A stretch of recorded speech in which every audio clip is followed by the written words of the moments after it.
হযরত লোকমান হাকিম, ওনার মতো কালো চেহারার মানুষ পৃথিবীতে আর দুইজন ছিল বলে আমরা পেয়েছি। একজন হযরতে মাহজা রাদিয়াল্লাহু তাআলা আনহা, আর একজন হযরতে বেলাল রাদিয়াল্লাহু তাআলা আনহু।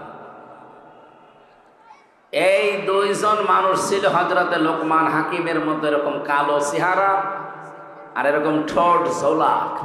এদের চেহারার যা বর্ণনা বলছি, হাড়ির তলা দেখেছেন না, তার চাইতেও কালো ছিল। এত কালো মানুষ, কিন্তু ভেতরের অবস্থা ছিল একেবারে ধবধবে সাদা ফর্সা। আমরা বাংলাদেশে কিছু ফর্সা মানুষ দেখি, ওপরে ফিটফাট, মাথার চুল থেকে পায়ের স্যান্ডেল পর্যন্ত পুরাটা সাদা, কিন্তু ভেতরে পুরাটা কালো, যেমন দরবেশ। আমি নাম নিলাম না। ওনার মাথার চুল থেকে পায়ের স্যান্ডেল পর্যন্ত পুরাটা সাদা না? কোন জায়গায় কোনো কালো পেয়েছেন আপনি? পুরা সাদা, কিন্তু ভেতরে এত কালো ছিল। 36,000 কোটি টাকা আল্লাহ রাস্তায় পাঠিয়ে দিয়েছে। আমি মালয়েশিয়া যেয়ে, সিঙ্গাপুরে যেয়ে দেখি হোটেলের নিচে বসে আছে কয়েকজন। কি এখানে? হুজুর আমরা আগেই পালিয়েছি। আগে পালালেন কেন?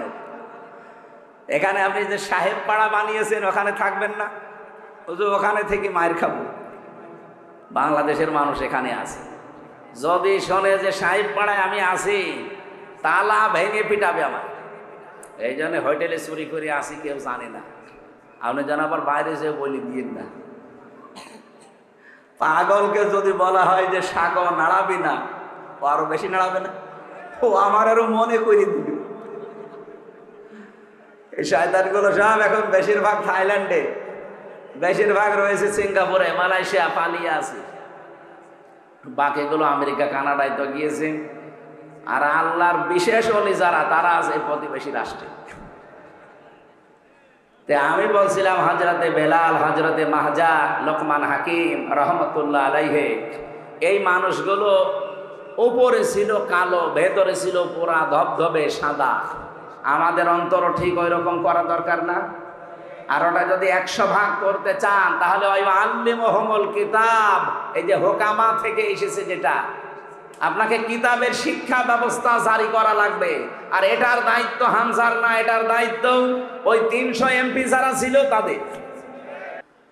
আল্লাহ রাব্বুল আলামিন বলেন, কিতাবুন আনজালনাহু ইলাইকা লিতুখরিজান নাসা মিনাদ যুলুমাতি ইলান নূর, ইলা আখিরি আয়াত।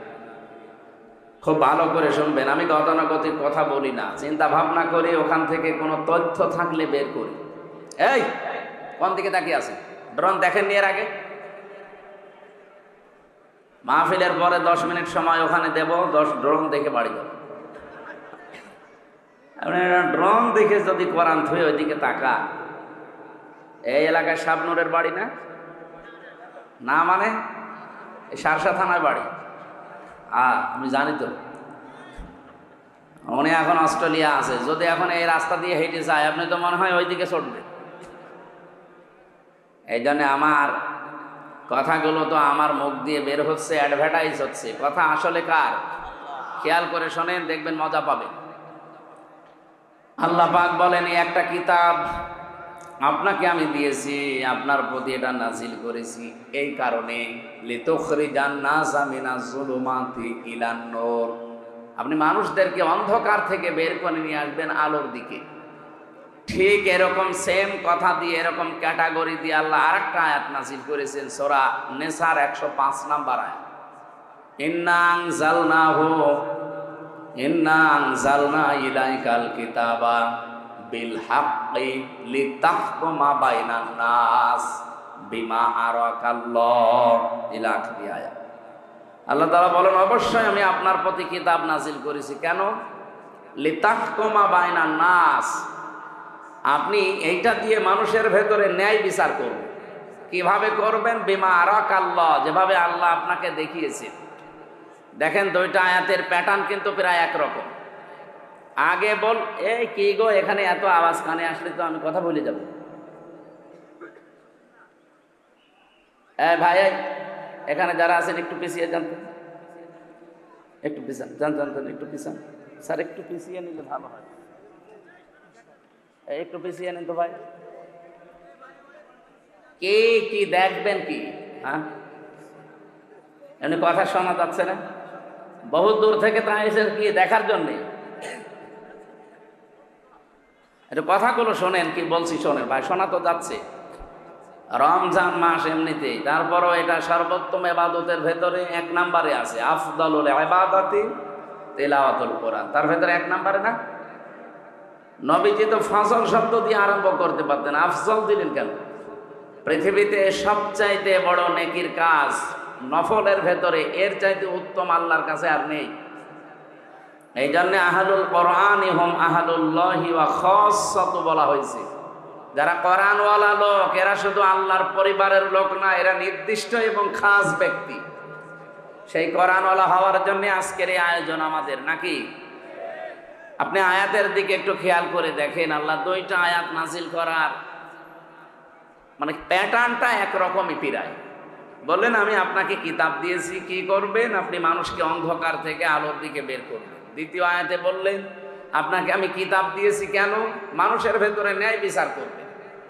কি বুঝলেন এখান থেকে? কোরআনে কারিম দিয়ে আমরা যারা এই যে এতক্ষণ 3-4 জন মিলে আমরা ডাকলাম আপনাদেরকে, অন্ধকারের পথ বিভিন্ন রকমের আছে, এই অন্ধকার থেকে আলোর পথ ইসলামের দিকে আহ্বান জানালাম। হ্যাঁ, এটা আহ্বান জানানো সম্ভব কোরআন দিয়ে এবং সহজ সরল। তামাম দুনিয়ায় অবস্থা হয়তো একরকম না, কিন্তু এটা এই এদিকে আসেন, এদিকে আসেন, এদিকে আসেন, আসেন, এদিকে আসেন।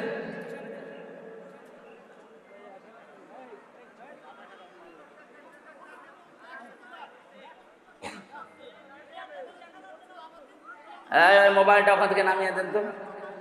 কে এখানে দায়িত্ব আছে কে? এই জন্য এই এরকম 10 দিন যে মালয়েশিয়া অনুষ্ঠান করলাম, একটা কথা বাইরে থেকে আসেনি। এই জন্য পাবলিক এই ঝামেলায় আসতে মনে বলে। এই মোবাইলটা কার? এখান থেকে খুলে দেওয়া যাচ্ছে না? এই ওপরে খুলে দেন, ওটা খুলে দেন।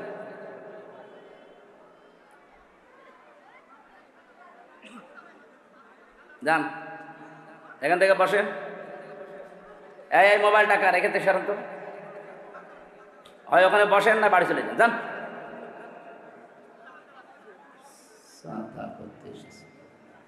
আবার এখানে দাঁড়িয়ে কি দেখেন আপনি?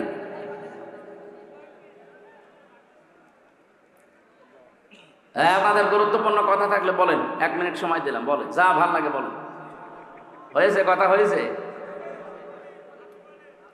আমি বললে কথা বলা যাবে না, আমার তো কথা আসা লাগবে। আপনারা বললে আমি ভুলে যাব।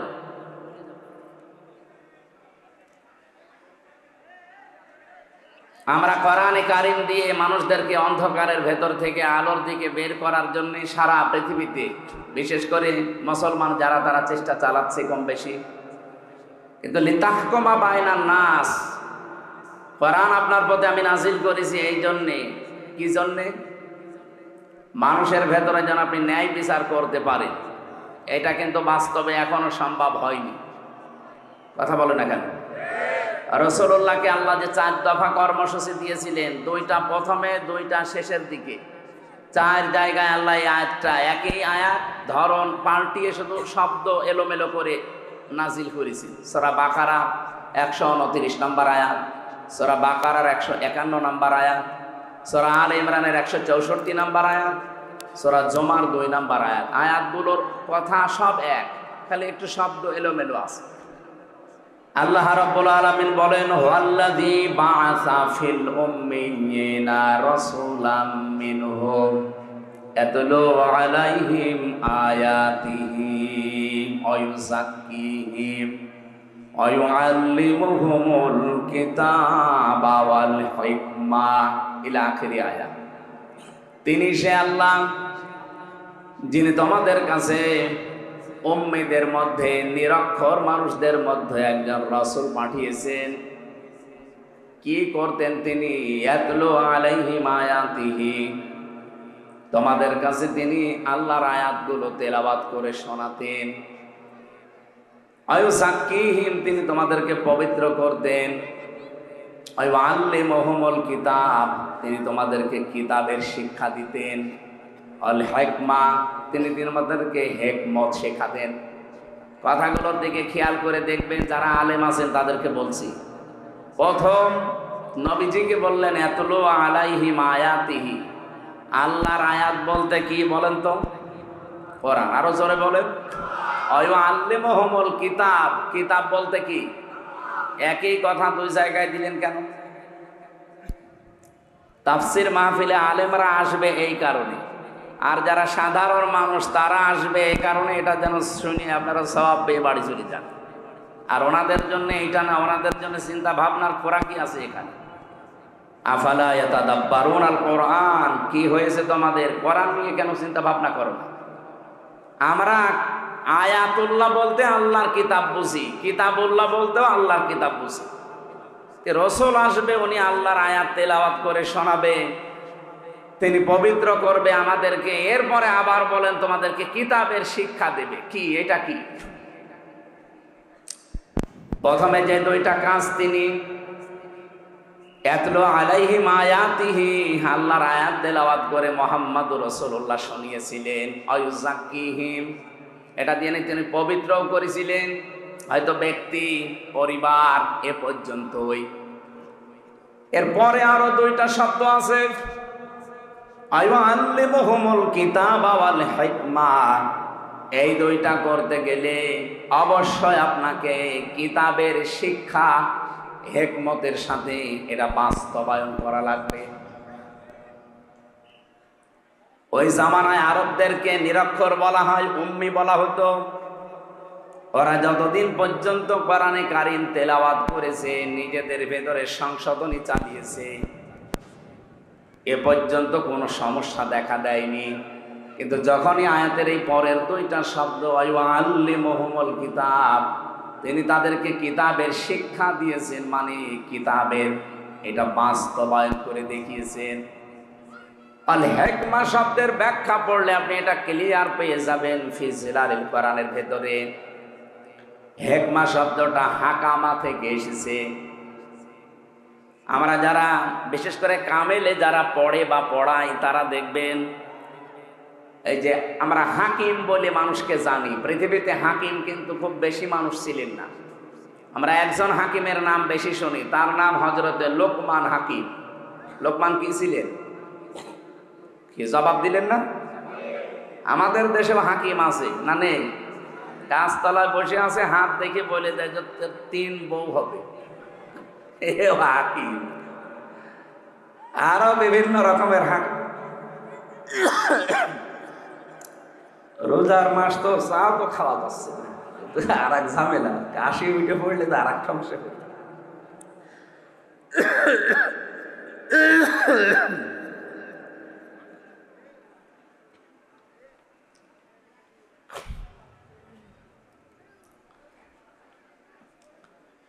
এক নম্বরে আমরা জানি উলামা, 2 নম্বরে জানি ফুকাহা, 3 নম্বরে জানি হুকামা। এই যে শব্দগুলোর ব্যাখ্যা আছে না, আলেম বলা হয় তাদেরকে যাদের কাছে জ্ঞান আছে, আলো আছে। আর জ্ঞানের সর্বোচ্চ উৎস কোনটা বলেন তো? আরো জোরে বলেন। এই কিতাবের জ্ঞান যাদের আছে, কিতাবের আলো যাদের কাছে আছে, তারা আরবি ভাষায় কি? আলেম। আরো জোরে বলেন। ফুকাহা, ফকি থেকে এর বহুবচন ফুকাহা। এটা কাদেরকে বলা হয়? এই পৃথিবীতে যেই মানুষগুলো কোরআনের গভীরে ঢুকে কিছু নিয়ে আসতে পারে, এদেরকে ফকি বলা হয়।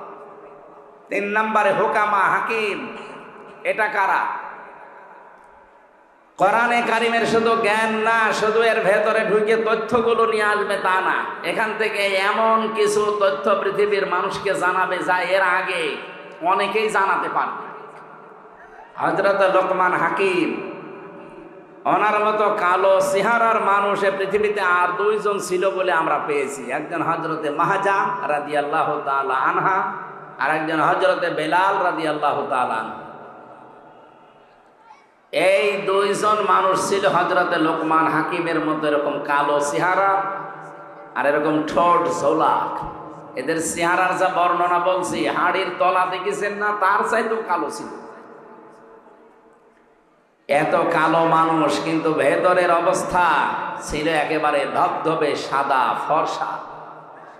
আমরা বাংলাদেশে কিছু ফর্সা মানুষ দেখি, ওপরে ফিটফাট, মাথার চুল থেকে পায়ের স্যান্ডেল পর্যন্ত পুরাটা সাদা, কিন্তু ভেতরে পুরাটা কালো, যেমন দরবেশ। আমি নাম নিলাম না। ওনার মাথার চুল থেকে পায়ের স্যান্ডেল পর্যন্ত পুরাটা সাদা না? কোন জায়গায় কোনো কালো পেয়েছেন আপনি? পুরা সাদা, কিন্তু ভেতরে এত কালো ছিল। 36,000 কোটি টাকা আল্লাহ রাস্তায় পাঠিয়ে দিয়েছে। আমি মালয়েশিয়া যেয়ে, সিঙ্গাপুরে যেয়ে দেখি হোটেলের নিচে বসে আছে কয়েকজন। কি এখানে? হুজুর আমরা আগেই পালিয়েছি। আগে পালালেন কেন? এখানে আপনি যে সাহেব পাড়া বানিয়েছেন ওখানে থাকবেন না? হুজুর ওখানে থেকে মায়ের খাবো। বাংলাদেশের মানুষ এখানে আছে, যদি শোনে যে সাহেব পাড়ায় আমি আছি, তালা ভেঙে পিটাবে আমার। এই জন্য হোটেলে চুরি করে আসি, কেউ জানে না। আপনি যেন আবার বাইরে যেয়ে বলি দিয়েন না। পাগলকে যদি বলা হয় যে সাগর নাড়াবি না, ও আরো বেশি নাড়াবে না, ও আমার আরো মনে করে দিবে। এই শয়তানগুলো সব এখন বেশিরভাগ থাইল্যান্ডে, বেশিরভাগ রয়েছে সিঙ্গাপুরে, মালয়েশিয়া, পালিয়ে আছে। বাকিগুলো আমেরিকা, কানাডায় তো গিয়েছে। আর আল্লাহর বিশেষ ওলি যারা, তারা আছে প্রতিবেশী রাষ্ট্রে। আমি বলছিলাম হযরতে বেলাল, হযরতে মাহজা, লোকমান হাকিম রহমতুল্লাহ আলাইহে, এই মানুষগুলো উপরে ছিল কালো, ভেতরে ছিল পুরা ধবধবে সাদা। আমাদের অন্তর ঠিক ওই রকম করা দরকার না? আর ওটা যদি 100 ভাগ করতে চান, তাহলে ওই আল্লিমুহুমুল কিতাব, এই যে হোকামা থেকে এসেছে, যেটা আপনাকে কিতাবের শিক্ষা ব্যবস্থা জারি করা লাগবে। আর এটার দায়িত্ব হামজার না, এটার দায়িত্ব ওই 300 এমপি যারা ছিল তাদের। তারা যদি একবার বলে মাননীয় স্পিকার আমরা কোরআনে কারিমের শিক্ষা ব্যবস্থা চাই, উনি যদি বলে হাত তোলেন, আজিজুর রহমানের মতো যদি 151 জন বলে হ্যাঁ হাত তুলেছি, ওই দিনই পাশ হয়ে যাবে। কিতাবের শিক্ষা ব্যবস্থা বাংলাদেশে জারি হয়ে যাবে। 5 বছরের ভেতরে দেখবেন দেশের চেহারা পাল্টিয়ে গেছে। মালয়েশিয়া এখন যিনি স্বরাষ্ট্রমন্ত্রীর দায়িত্বে আছেন, বাংলাদেশে যেমন ইসলামী ছাত্র শিবির আছে না? কথা বলেন না কেন? কেন্দ্রীয় সেক্রেটারি জেনারেলের নাম কি? সাদ্দাম হোসেন, নুরুল ইসলাম সাদ্দাম মনে হয়। হ্যাঁ, নুরুল ইসলাম সাদ্দাম আমাদের খুলনা বিভাগের কৃতি সন্তান। এই যে পাশের জেলায় বাড়ি খুলনা। ওখানে যিনি স্বরাষ্ট্রমন্ত্রীর দায়িত্বে আছেন, উনি ওই দেশের ইসলামী ছাত্র শিবির, তার কেন্দ্রীয় সেক্রেটারি জেনারেল ছিলেন। সে আছে এখন দায়িত্বে। এত সৎ লোকটা, 10 দিন আমি ছিলাম, বিভিন্ন মানুষের মুখে শুনলাম যে মানুষ এত সৎ হতে পারে। আমরাও চাই ইসলামী ছাত্র শিবির শুধু মালয়েশিয়া না, ইসলামী ছাত্র শিবির শুধু তুরস্ক না, এটা যদি বাংলাদেশের যারা আছে এরাও এই কেন্দ্রীয় সেক্রেটারি, সভাপতি, এই মানুষগুলো যদি দায়িত্ব এই দেশে পায়, আর এরকম মানুষ যদি 151 জন তৈরি হয়, শিক্ষা ব্যবস্থায় আপনি এই কোরআন দেখবেন 100 মার্কের তৈরি হয়ে গেছে। মাত্র 5 বছর যেতে দেবেন, পুরাটা দেশ পাল্টিয়ে ফেলবে। ওয়াস্তব মাওলানা সাইদি সাহেব 50 বছর করে গেল, মুসলমান যা হয়েছে ওনার হাতে, তার চাইতে অধিকাংশ মুসলমান হয়ে গেছে উল্টাপাল্টা। কিন্তু এটা যদি শিক্ষা ব্যবস্থায় আমরা নিয়ে যেতে পারি, এনাদের মতো 151 জন মানুষকে পাঠিয়ে, এটা যদি কেউ রাজনীতি মনে করেন, হ্যাঁ এইটাই আমাদের রাজনীতি, এটা যদি কেউ ধর্ম ব্যবসা মনে করেন, এইটাই আমার ধর্ম ব্যবসা, কারণ আমি চাই এটা যেন সংসদে যায়। এক কথা বলে না কেন? 5 বছর চলতে দেবেন। যার যা দুঃখের কথা বলছিলেন না, কত মানুষ 3 ভাগের 1 ভাগ না খেয়ে থাকে, পোশাক নেই, শিক্ষা নেই, কেন এগুলো থাকবে না কেন? মাত্র 18 বছরে, 2004 সাল থেকে আজকে 25, কয় বছর? 19 বছর না, 21 বছর। মাত্র 21 বছরের ব্যবধানে যদি মালয়েশিয়া দাঁড়িয়ে যেতে পারে, তারা তো আমাদের চাইতে নিকৃষ্ট ছিল, নিকৃষ্ট পর্যায়ে ছিল। অথচ এখন তাকিয়ে দেখেন, এই যশোরের কত মানুষ যে দেখি ওখানে চাকরি করছে। কেন এখান থেকে টাকাগুলো পাচার করে ওই সমস্ত দেশে না পাঠিয়ে এই দেশে যদি কর্মসংস্থান তৈরি করে দিতেন, ওই দেশে যে রাস্তা ঝাড়ু দেওয়া লাগতো না, রুটি রুটি বানাচ্ছে, কাপড় চোপড় সেলাই করছে, পায়খানা সাফ করছে, কেন এগুলো করা লাগবে? কেন দরকার ওই দেশের মানুষ এসে এই দেশে ওরা আমাদের রাস্তা ঝাড়ু দেবে? এক কথা বলো না কেন? এটা সম্ভব ছিল, ওরা 21 বছরে দাঁড়িয়ে গেছে, আর আমরা 54 বছরও দাঁড়াতে পারি না। একটাই কারণ, এইটা নেই। এটা নিয়ে যান, এই জন্য তো বারবার আহ্বান জানাচ্ছি আমরা যে এইটা নিয়ে যান।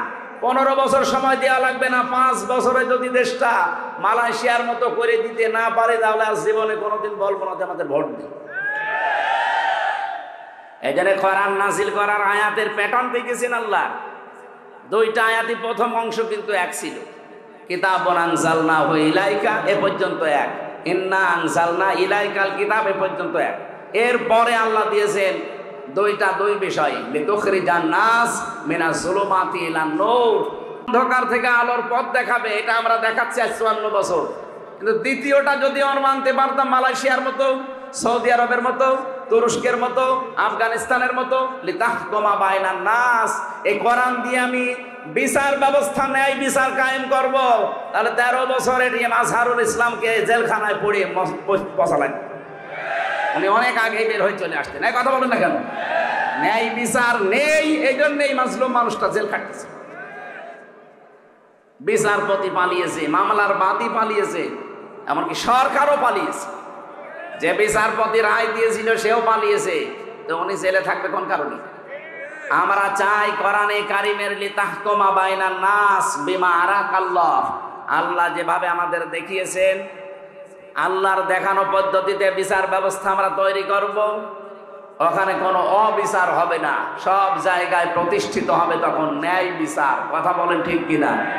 এটা কি দেখার আগ্রহ আছে?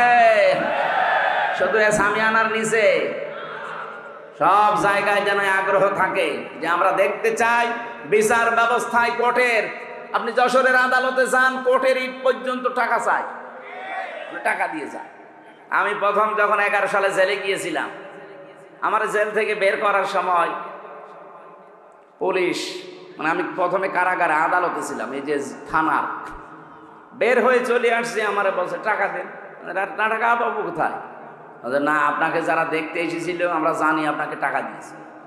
আরে শয়তানে তো ওই পর্যন্ত জানি। পরে আর কি, ওই সময় 11 সালে 10 টাকা দিলাম, তাও খুশি। এমন কোন দিক বিভাগ আছে বাংলাদেশে যেখানে এরকম টাকা চাই না? কথা বলে না কেন? প্রত্যেকটা একটা ফাইল এখান থেকে উপরে উঠতে চায় না টাকা ছাড়া। এই দৃশ্য আর সামনে আমরা দেখতে চাই না। এই জন্যই তো এত কিছু করা লাগছে। এই দৃশ্য যেন কেউ সামনে আর কেউ তৈরিও করতে না পারে, সজাগ থাকা লাগবে। নাই তো এই 2732 জন মানুষ জীবন দিয়ে গেল, 34,000 মানুষ এখনো পর্যন্ত হাসপাতালে কাতরাচ্ছে। তাদের সাথে বেঈমানি করা হবে না? আপনি আবু সাইদের সামনে কি, আবু সাইদের সামনে কি জবাব দেবেন? মুগ্ধর সামনে কি জবাব দেবেন যদি আবার চাঁদাবাজি শুরু হয়? আবার যদি ঘাট দখল শুরু হয়, তো কি জবাব দেবেন আপনি? জবাব যেন দিতে পারেন, সেই জন্য আমরা এমন পরিবেশ তৈরি করতে চাই আগামীতে কিয়ামত পর্যন্ত দেশে যেন কেউ ঘাট দখল করতে না পারে। কত মানুষ নীরবে কাঁদতেছে যে আমি 600 টাকা উপায় করে 300 টাকা চাঁদা দেওয়া লাগে। একটা কথা হলো, এই দৃশ্য বাংলাদেশ আর দেখতে চাই? তাহলে কি করা লাগবে? শুধু মানুষকে কোরআন দিয়ে ডেকে আলোর দিকে নিয়ে আসবো না। আমরা এই কিতাবের শিক্ষা, এই কিতাবের বিচার, এই কিতাবের অর্থনীতি সবগুলো প্রতিষ্ঠিত করে এই জমিনে দেখাতে চাই বিমা আরাকাল্লাহ, আল্লাহ যেভাবে আমাদেরকে দেখিয়েছেন। ওয়ালা তাকুল্লিল খাইনিনা খাসিমা, হে নবী আপনি খিয়ানতকারী যারা তাদের পক্ষ নিয়ে বিতর্ক করবেন না। আজ বাংলাদেশে প্রমাণ হয়ে গেছে 54 বছরে কারা জাতির সাথে, নিজেদের সাথে খিয়ানত করেছে। এক কথা বলেন না কেন? যারা খিয়ানত করেছে আমরা তাদেরকে চিনি না? এই খেয়ানতকারীদের পক্ষ নিয়ে তারা ঝগড়া করেন আমাদের সাথে। আমার বিবেক আছে? এই জন্য আমরা চাচ্ছি আল্লাহ যেভাবে আমাদের দেখিয়েছেন, এটা আমরা বিচার ব্যবস্থায় ন্যায় বিচার কায়েম করার জন্য নিয়ে যাব। গরু ছাগলের ভেতরে, কার ভেতরে? বাইনান নাস, মানুষের ভেতরে। আল্লাহ আমাদেরকে যেন কোরআনের দ্বারা এটার তৌফিক দান করেন, বলেন আমিন।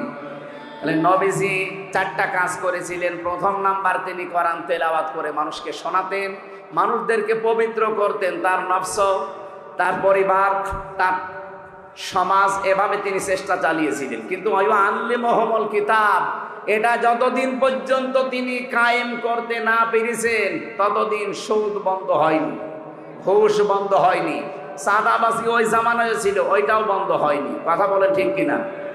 এই জন্য আমাদের উচিত হবে, যারা আজ বলেন আমরা নবীওয়ালা কাজ করি না, আপনার নবীওয়ালা কাজ হচ্ছে না।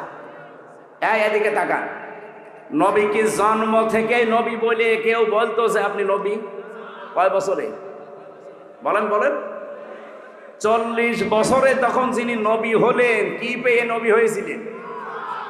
এই কোরআনে কারিম পাওয়ার পরে যিনি নবী হলেন, নবী হওয়ার পরে তো এই কাজগুলো আল্লাহ তাকে দিলেন। ওয়াল্লাযী বাআসা ফিল উম্মিয়িনা, তিনি সে আল্লাহ যিনি উম্মিদের ভেতরে পাঠিয়েছেন, নবী পাঠিয়েছেন, রাসূল পাঠিয়েছেন। ইয়াতলু আলাইহিম আয়াতিহি, তার প্রথম কাজ ছিল তিনি তেলাওয়াত করে করে মানুষদেরকে শোনাতেন। আজ বাংলাদেশে কেউ যদি বলে যে আমি নবীওয়ালা কাজ করি, অবশ্যই আপনাকে আল্লাহর কোরআন তেলাওয়াত করে শোনানোর ব্যবস্থা করা লাগবে। আপনার দ্বারা হয় এটা? আপনি কোরআন পড়তে পারেন যে তেলাওয়াত করে শোনাবেন? এই মাদ্রাসা যারা প্রতিষ্ঠিত করেছিল তাদের কয়েকটা উদ্দেশ্য আছে, তার ভেতরে এইটাও মনে হয় আছে যে মানুষ এই এলাকায় যারা বসবাস করে তারা আল্লাহর কোরআন পড়বে, শিখবে, নাকি অন্য উদ্দেশ্য আছে? ওয়ায়ুযাক্কিহিম, তিনি তাদেরকে পবিত্র করেছিলেন। কোন পর্যায়ে পৌঁছিয়েছে তাদের পবিত্রতা? আমরা যদি আজ কোরআনে কারিম দিয়ে ব্যক্তি, পরিবার, সমাজ, রাষ্ট্রকে পর্যন্ত পবিত্র করতে পারতাম। এই যে যাকিয়ুন থেকে শব্দটা এসেছে, খলিফাতুল মুসলিমিন হযরত ওমর রাদিয়াল্লাহু তাআলা আনহু, তিনি রাতের বেলায় বসে হিসাব করছিলেন। লম্প ধরিয়ে যে আলো, জয়তুনের তেল, সীসার উপরে দিয়ে তিনি আগুন লাগিয়ে হিসাব করছিলেন। হঠাৎ করে ওই দেশের প্রধান বিচারপতি হযরতে আলী রাদিয়াল্লাহু তাআলা আনহু এশার নামাজ পড়ে তিনি আসলেন, ডাক দিলেন, হযরত ওমর, প্রধান বিচারপতি আলী, কিসের জন্য এসেছেন? রাষ্ট্রের কোনো কথা আমাকে বলার জন্যে, না ব্যক্তিগত পারিবারিক কোনো কথা বলার জন্যে? হযরতে আলী ওই সময় প্রধান বিচারপতি, তিনি বললেন, না, আমার পারিবারিক জীবনে একটা সমস্যা হয়েছে, ওইটা আপনার সাথে শেয়ার করার জন্য এসেছি, পরামর্শ নেব। হযরত ওমর সঙ্গে সঙ্গে তিনি বাতিটা লিভিয়ে দিলেন। হযরতে আলীর কিন্তু মন খারাপ হয়ে গেছে, কি আমি একটা দেশের প্রধান বিচারপতি এসেছি রাষ্ট্রপ্রধানের কাছে, উনি আমারে দেখে আরো আলোক সজ্জা করবে কি, আরো আলো লিভিয়ে দিলেন। হযরত ওমর তার মনোভাব বুঝতে পেরে ডাক দিয়ে বলেন, প্রধান বিচারপতি আলী, আপনাকে আমি কিন্তু প্রথমে জিজ্ঞাসা করেছি যে আপনি কেন আসলেন, রাষ্ট্রের কোনো কাজ নিয়ে নাকি পারিবারিক কোনো কাজ নিয়ে? আপনি যেই বলেছেন যে রাষ্ট্রের কোনো কাজ না, পরিবারের কোনো সমস্যা, আমি কিন্তু হিসাব করছিলাম রাষ্ট্রের জনগণের টাকায় কেনা তেল দিয়ে রাষ্ট্রের হিসাব করছিলাম। আপনি এসেছেন পারিবারিক জীবনের কোনো ফয়সালা নিতে, জনগণের টাকা দিয়ে এই হারিকেন বা লম্প অথবা মোমবাতির যে তেল পুড়বে, এইটা দিয়ে আপনার পারিবারিক জীবনের কথাবার্তা না শুনবো, কিয়ামতে আমি জবাব দেব কি? হযরত আলী বলেন, কথাটা শোনার পরে তার প্রতি ভক্তি, শ্রদ্ধা যা ছিল আমার আরো বেড়ে গেল। যে কি চিন্তা নিয়ে তিনি চলেন, একটা রাষ্ট্রের প্রধান। বাংলাদেশে 1628 জন মানুষ দায়িত্বে ছিল। আল্লাহর কসমে 54 বছর আমি বাদ দিলাম, শুধুমাত্র 5 বছরও যদি এই টেন্ডেন্সি নিয়ে এই 1628 জন মানুষ দায়িত্ব পালন করে দেখাতো, এ দেশটা মিনি জান্নাত হয়ে যেত। এরকম মানুষ আমরা পেয়েছি, হ্যাঁ পেয়েছি খুব কম। মাওলানা মতিউর রহমান নিজামী তার ভেতরে একজন। রাষ্ট্রের দায়িত্ব, মন্ত্রণালয়ের দায়িত্ব পালন করে 26 টাকা বেঁচেছিল, ওটা ফেরত দিয়েছে। হযরত ওমরের একেবারে অরিজিনাল উত্তর শুনি না, আলী হাসান মোহাম্মদ মুজাহিদ রহমতুল্লাহ আলাইহি রাষ্ট্রের দায়িত্ব পালন করতে গিয়ে অণুবীক্ষণ যন্ত্র দিয়ে 4 আনাও দুর্নীতি খুঁজে পাওয়া যায়নি। এই ধাঁচের মানুষগুলো মাত্র 1628 জন যদি তৈরি হয়ে যেত, এই দেশটার জন্য 54 বছর লাগার কথা না, 54 দিনে এই দেশ জান্নাত হওয়ার কথা। আমরা ওই রকম বিষয় চাই না। এই জন্য আমার প্রথম এবং শেষ ফাইনাল কথা এইটাই, আপনাকে পবিত্র হওয়ার জন্যে কোরআনে কারিমের কাছে আসা লাগবে। আর এটা দিয়ে যদি একেবারে পুঙ্খানুপুঙ্খানু ন্যায় বিচার দেখতে চান, তাহলে কোরআনের বিচার ব্যবস্থা, শিক্ষা ব্যবস্থা, স্বাস্থ্য ব্যবস্থা এগুলো দেখাতে হবে, তাছাড়া সম্ভব না। আল্লাহ রাব্বুল আলামিন আমাদেরকে বাস্তব জীবনে যেন আল্লিমুহুমুল কিতাব এর একটা প্রেক্ষিত, এর একটা মানে রাস্তা কিন্তু সামনে আল্লাহ তৈরি করে দিয়েছেন। এখন বাংলাদেশের মানুষ চাইলেই সম্ভব কিতাবের শিক্ষা ব্যবস্থার সামনে জারি করার ব্যবস্থা করা। খালি আতলু আলাইহিম আয়াতিহি ওয়া ইউযাক্কিহিম পর্যন্ত থাকলে হবে না, ওয়া ইউআল্লিমুহুমুল কিতাবা ওয়াল হিকমা, এই দুইটার সামনে এখন দেখানোর সময়। এরপরও যদি কারো ব্যর্থতার পরিচয় দেন, আগামী 100 বছরেও আর আল্লাহ এই সুযোগ দেবে না। কথা বলে না কেন?